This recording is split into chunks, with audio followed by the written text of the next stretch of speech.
katanya, Bapakku bekerja sampai sekarang, maka aku pun bekerja. Sebab itu orang-orang Yahudi lebih berusaha lagi untuk membunuhnya.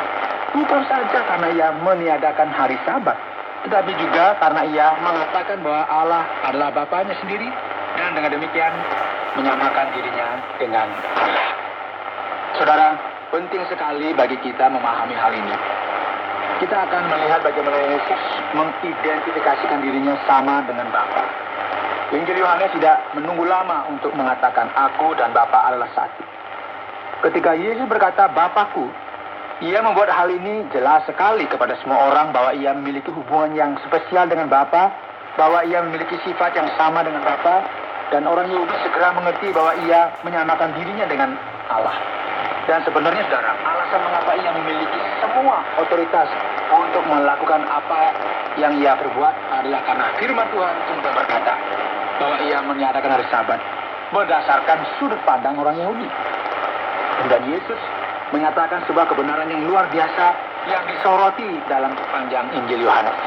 Apa itu? Sebagaimana Bapa, demikian juga Anak.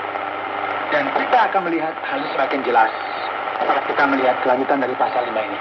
Yesus berkata, aku berkata kepadamu, sesungguhnya Anak tidak dapat mengerjakan sesuatu dari dirinya sendiri, jikalau tidak ia melihat Bapa mengerjakannya. Sebab apa yang dikerjakan Bapa, itu juga yang dikerjakan Anak. Sebab Bapa mengasihi Anak, dan ia menunjukkan kepadanya segala sesuatu yang dikerjakannya sendiri. Bahkan ia akan menunjukkan kepadanya pekerjaan-pekerjaan yang lebih besar lagi daripada pekerjaan-pekerjaan itu. Sehingga kamu menjadi heran. Sebab sama seperti Bapa membangkitkan orang mati dan menghidupkannya, demikian juga Anak menghidupkan barang siapa yang dikehendakinya. Saudara, mari kita perhatikan. Para kaum agamawan ini, kaum legalis ini, mereka menjadi marah ketika mereka mendengarkan hal ini.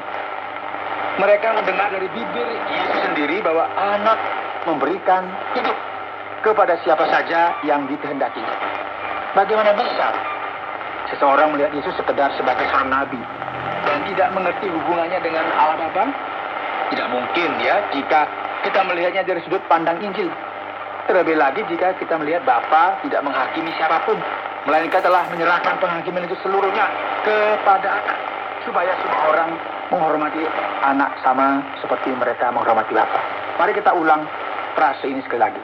Supaya semua orang menghormati Anak sama seperti mereka menghormati Bapa. Barang siapa tidak menghormati Anak, ia juga tidak menghormati Bapa yang mulia. Yesus membuat sebuah hubungan yang langsung dan absolut. Dan tentu ini mengakibatkan kaum agamawan yang tradisional pada saat itu menjadi marah kepadanya. Yesus mengatakan kepada mereka, sebagaimana Bapa, demikian juga Anak. Yesus adalah Allah, Sang Anak, yang menjelma menjadi manusia dan tinggal di antara kita. Ia memiliki sifat yang sama dengan Bapa. Aku berkata kepadamu, sesungguhnya saatnya akan tiba, dan sudah tiba, bahwa orang-orang mati akan mendengar suara Anak Allah, dan mereka yang mendengarnya akan hidup. Sebab sama seperti Bapa mempunyai hidup dalam dirinya sendiri, demikian juga diberikannya Anak mempunyai hidup dalam dirinya sendiri. Dan ia telah memberikan kuasa kepadanya untuk menghakimi, karena ia adalah Anak manusia. Saudara, sekali lagi Yesus membuat hal ini semakin jelas, bahwa ia memiliki otoritas yang telah diberikan kepadanya oleh Bapa. Sehingga jelas sekali di sini bahwa ia sangat mirip atau sangat sama dengan Bapa. Jadi, ia kemudian berkata tentang kebangkitannya. Katanya, janganlah kamu heran akan hal itu. Sebab saatnya akan tiba bahwa semua orang yang di dalam kuburan akan mendengar suaranya. Dan mereka yang telah berbuat baik akan keluar dan bangkit untuk hidup yang kekal. Tapi mereka yang telah berbuat jahat akan bangkit untuk dihukum. Aku tidak dapat berbuat apa-apa dari diriku sendiri. Aku menghakimi sesuai dengan apa yang aku dengar, dan penghakimanku adil. Sebab aku tidak menuruti kehendakku sendiri, melainkan kehendak Dia yang mengutus aku. Saudara, misi dari Yesus jelas sekali merupakan misi dari Bapa. Dan tidak sulit bagi kita berkata demikian. Dan ayat 31 dan seterusnya, Yesus akan menunjukkan kepada kita dari manakah sebenarnya otoritas yang Dia miliki ini.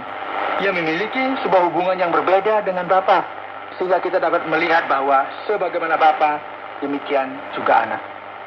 Kalau aku bersaksi tentang diriku sendiri, maka kesaksianku itu tidak benar.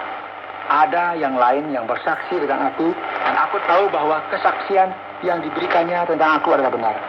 Kamu telah mengirim utusan kepada Yohanes, dan ia telah bersaksi tentang kebenaran. Yohanes adalah yang pertama yang memberikan kesaksian bahwa akulah yang diutus oleh Bapa. Tetapi aku mempunyai suatu kesaksian yang lebih penting daripada kesaksian Yohanes. Demikian dikatakan di dalam ayat 36. Yaitu segala pekerjaan yang diserahkan Bapa kepadaku, supaya aku melaksanakannya. Pekerjaan itu juga yang kukerjakan sekarang. Dan itulah yang memberi kesaksian tentang aku, bahwa Bapa yang mengutus aku. Saudara, kini Yesus menunjukkan sebuah mujizat yang luar biasa dengan menyembuhkan seseorang. Yesus membangkitkan kembali orang yang sudah mati dalam kehidupannya.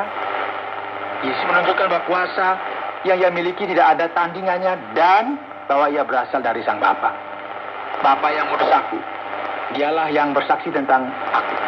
Kamu tidak pernah mendengar suaranya, rupanya pun tidak pernah kamu lihat, dan firman-Nya tidak menetap di dalam dirimu. Sebab kamu tidak percaya kepada Dia yang diutusnya. Kamu menyelidiki kitab-kitab suci, sebab kamu menyangka bahwa olehnya kamu mempunyai hidup yang kekal. Tetapi walaupun kitab-kitab suci itu memberi kesaksian tentang aku, namun kamu tidak mau datang kepadaku untuk memperoleh hidup itu. Bersamaan dengan kesaksian yang diberikan oleh Yohanes, bersamaan dengan kesaksian dari Alkitab, yaitu kesaksian yang diberikan oleh Allah itu sendiri, yaitu dalam perjanjian lama atau tanah.